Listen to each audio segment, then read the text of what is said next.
Europski izbori 2024. Još 4 dana dijeli nas do novih izbora, ovoga puta onih za Europski parlament. Biramo 12 zastupnika, a ukupno se za 12 mjesta bori 25 lista. U studiju Medija servisa pozdravljam kandidata Mosta i partnera, gospodina Zvonimira Troskota, koji će nam predstaviti njihov program i ciljeve. Dobar vam dan, dobrodošli, izvolite vaših 5 minuta. Poštovanje, dobar dan vama i vašim cijenjenim gledateljima i slušateljima. Ovako, Most već je postavio neke svoje ciljeve koje smo komunicirali u našoj javnosti i možemo ih možda svesti na 4 glavna. Ja ću ih nabrojati pa koliko ćemo ih stići sve obraditi. Pod broj 1 će to biti povratak kršćanskoj baštini. I tu ne govorimo o odnosu vjernika ili nevjernika ili odnosu crkve i države, jer smatramo da su te stvari već poprilično definirane. A što se tiče same vjere, to je osobna stvar. Tu govorimo više o jednoj kulturnoj baštini koje nam je kršćanstvo dalo. Točka broj 2 će biti definitivno migranti, koji nisu tema koja je samo bolna za Hrvatsku, nego vidimo da je to nešto što se preselilo na cijelu Europu. I tu smo čak bili jako aktivni unutar naše grupacije, gdje mislimo raditi, biti aktivni unutar Europskog parlamenta, a to je Europska grupa konzervativaca i reformista. Točka broj 3 su definitivno obrambene politike. Smatramo da su ove stvari koje izjavljuje Macron u smislu slanja vojske na Rusiju, mislimo da to su vrlo opasne teze, vrlo opasne rečenice i one mogu dovesti do ozbiljnih posljedica i reperkusija i mislim da upozorenja Putina treba shvatiti poprilično ozbiljno.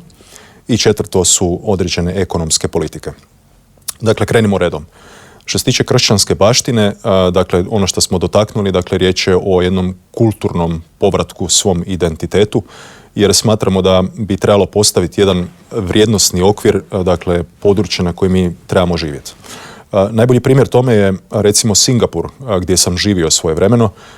Dakle, ja se s tim ne slažem, ali je to vrijednosni okvir Singapurčana, svih nas koji smo dolazili. Dakle, u avionu vas se već upozorava sa crvenim slovima da je trgovina kokainom smrtna kazna. Sad, netko može se igrati s time i može zadnji petak u mjesecu završiti na vješalima. Tu ne govorimo da trebamo prihvatiti model smrtne kazne, jer to kršćanstvo kao takvo ni ne prihvaća. Niti sam ja za to, niti ne bi volio da me neko od političara tu hvata sad za riječ, ali hoću reći da je taj jedan vrijednosni okvir kao takav nešto što je prijeko potrebno, dakle, prije svega nama, dakle, u Europi bitan, jer vidimo da dolazi do određenih moralnih relativizama gdje je sve dopušteno, da dolazi do zbunjivanja, dakle, već na vrtićkoj dobi, dakle, djece da moraju dolaziti u vrtić ako je dječak u haljinama, dakle, da bi se tu testirala, odnosno prakticirala određena fluidnost.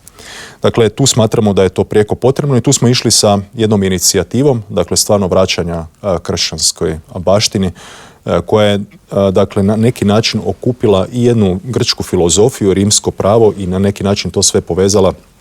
Dakle, to je bio poznati Toma Akvinski koji je to sve povezao u nešto što je nasljeđe zapravo koje danas baštinimo. I iz toga su proizašle i znanosti i javno obrazovanje preko Isusovaca, odnosno osnivanje Zagrebačkog sveučilišta, kao i zdravstvo koje danas, dakle, imamo. I smatramo da su to vrijednosti na kojima trebamo graditi Europu. Što se tiče migranata, tu vidimo, dakle, 3 rizika za Hrvatsku koju možemo možda prenijeti na Europu. Prvi je egzistencijalan rizik, dakle, već smo jako puno ljudi mi prihvatili u Hrvatskoj, vidimo to, što nije problem ako dolaze zakonski. Ilegalni migranti su nešto što ne možemo prihvatiti jer je to duboko kršenje Ustava i zakona, a to su upravo vrijednosti koje Europa baštini i koje je zapravo prenosila na ostale kontinente koje je otkrivala. Dakle, kada bismo mi primili veliki broj migranata koji se sad u Europi, dakle, nastoje po Dublinskim sporazumima zapravo preseliti, to može egzistencijalni rizik, dakle, povećati i zapravo nas dovesti do uništenja kada bi tako veliki broj ljudi, dakle, primili bez da se oni kroz taj veliki broj integriraju. Tako da i integracija i asimilacija bi trebala ići postepeno, a ne da primimo ovako veliki broj ljudi. Dakle, što se tiče financija, dakle, također mi nemamo novaca za financirati kroz Dublinski sporazum, dakle, sve te azilante. Samo za ove podatke, čisto našim slušateljima, za 60.000 migranata koji su ušli u Hrvatsku, mi bismo trebali platiti penale od 12 Rafala ili 4 Pelješka mosta. Htio bih još samo reći dakle, da što se tiče obrambenih politika, mi smatramo da bi tu trebalo ostati suverenitet, a nikako to voditi na federalnu razinu i definitivno smanjiti ove tenzije, jer Putinova upozorenja su sljedeća, da oni imaju jedini na svijetu hipersonične bombe koje lete brzinom većom od 30.000 km na sat. To su bombe i rakete koje su vrlo nepredvidivog leta i ne može ih se protuzračnom obranom srušiti, a s druge strane imaju takvu snagu da su 100 puta jače od Hirošime i Nagasakija. U prijevodu to znači, dakle, da kada bi bila ispaljena ta raketa od Rusije prema Francuskoj, koja se sad kao galski pijetao je taj Macron počeo biti, dakle, ona dolazi tu za manje od 10 minuta sa razornom snagom 2 ili 3 rakete može cijelu Francusku slistiti sa lica zemlje. Mislim da smo ušli u jednu opasnu fazu, da to nije nikakva period Europe gdje bismo se mi sad trebali busati u prsa i pokazivati ko ima veće mišiće i bolju vojnu opremu, nego to spustiti te tenzije, i smatramo da je tu definitivno uloga Mosta i taj naš vid da trebamo ići prema miru.